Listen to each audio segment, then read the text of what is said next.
Maalab na pagbati, Pilipinas.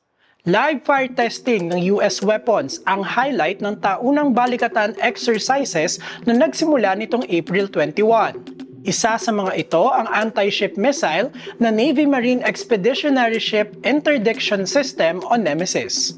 Binibigyan ito ng kakayahan ng isang puwersa na umatake sa karagatan mula sa kalupaan. Tanong tuloy ng sovereign rights groups gaya ng bagong alyansang Makabayan, para saan itong mga missile system? Hindi ba ito ay magdadala ng panganib sa ating pamayanan? Sa halip na magkaroon ng kapayapaan, magkakaroon ng kaguluhan, tensyon sa mga lugar na ito.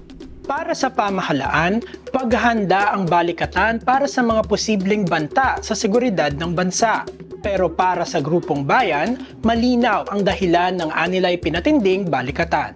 Pagkakatiwalaan ba natin ang nating mga mananakop na sila ay nandito para daw tulungan tayo sa ating seguridad?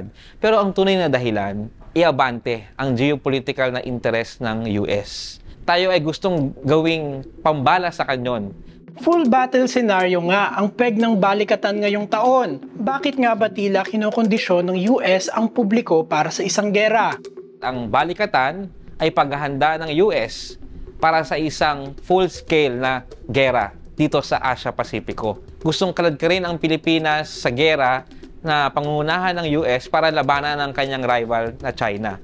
Bukod sa seguridad, nilalagay rin ng war games sa alanganin ang kabuhayan at kaligtasan ng mga komunidad kung saan ito ginagawa.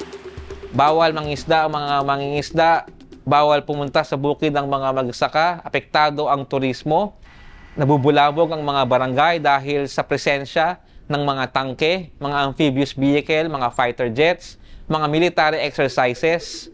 Pero imbes na itigil ang war games, pinapayagan pa raw ng pamahalaan ang pagpasok ng weapons ng US sa bansa. Si Marcos Jr. handang isuko ang ating soberenya kapalit ng suportang politikal ng US. Ang korap na gobyerno ni Marcos Jr. binigyan ng $500 million na ayuda ng US.